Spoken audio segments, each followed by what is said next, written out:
Alors, il faut voir le génome humain comme une sorte de bibliothèque. C'est une bibliothèque avec 23 livres, chacun des livres étant les chromosomes, et ces livres contiennent notre matériel génétique, ce qu'on reçoit de nos parents et ce qui fait qu'on est unique. La taille de ces livres est énorme, c'est l'équivalent de 1000 Bibles à peu près.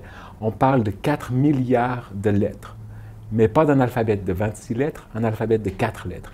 A, C, T et G.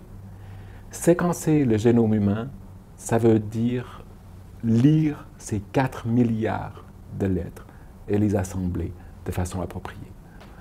Ces lettres déterminent en partie qui nous sommes.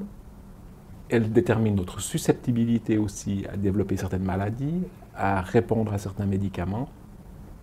Et la compréhension de cette séquence peut nous aider à mieux prédire les maladies. C'est-à-dire que si on peut mieux les prédire, on peut aussi les prévenir. Elle permet d'adapter des traitements mieux aux patients, par exemple pour diminuer les effets secondaires. Et puis, elle permet aussi de développer des nouveaux médicaments.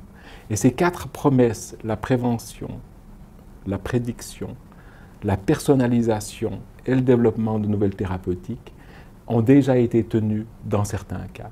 Nous sommes aujourd'hui en face d'une évolution, peut-être d'une révolution en médecine, qui est facilitée par ces développements technologiques liés au séquençage des acides nucléiques, y compris l'ADN, liés au développement technologique en IT et en intelligence artificielle. Et je crois que la combinaison des trois va être absolument nécessaire pour construire les connaissances qui permettront après d'appliquer ces séquençages génomiques, finalement, à la prise en charge de tous les patients. Alors, on a assisté ces 20 dernières années à des progrès absolument spectaculaires, justement, dans le domaine de la génétique, notamment avec l'identification des bases génétiques d'un grand nombre de maladies qu'on appelle mendéliennes, des maladies qui sont dues à un gène qui est défectueux.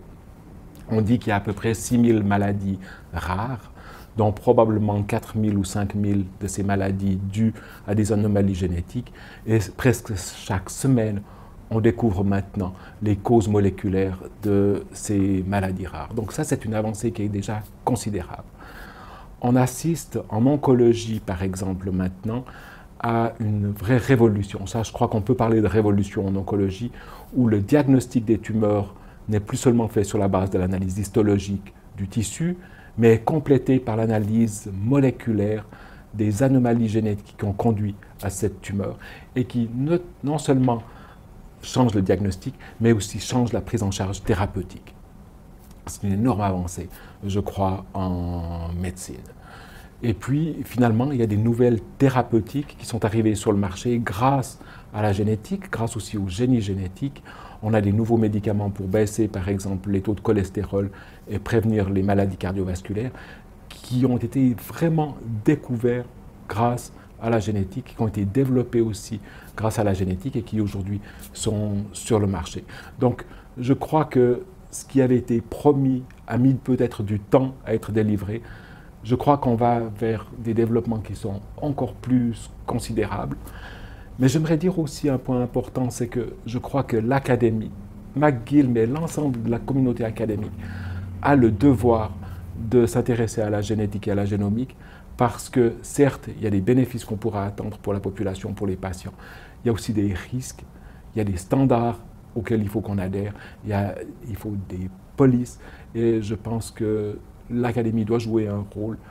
On peut peut-être craindre que si l'Académie ne joue pas son rôle, des grandes organisations privées, des Google et autres, GAFA, pourraient absolument dominer ce domaine, et je pense que ça pourrait être risqué.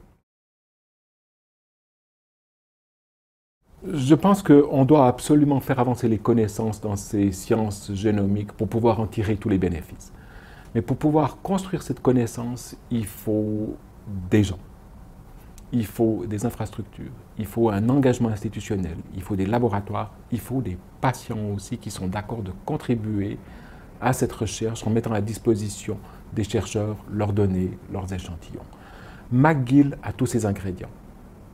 Donc je pense que McGill a toutes les chances de jouer un rôle absolument majeur dans le domaine de la médecine génomique. Le CERC qui nous a été octroyé nous donne l'occasion aussi de catalyser ces différentes forces pour un objectif qui est relativement précis. C'est l'utilisation de ces sciences génomiques pour soutenir le développement et la découverte de nouveaux médicaments.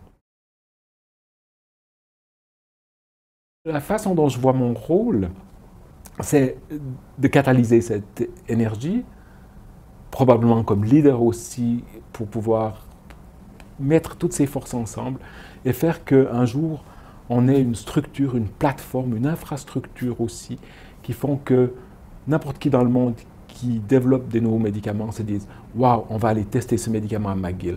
Parce qu'à McGill et dans l'environnement montréalais, on a les infrastructures qui nous permettront rapidement d'avoir une réponse si le médicament qu'on veut développer marche ou ne marche pas.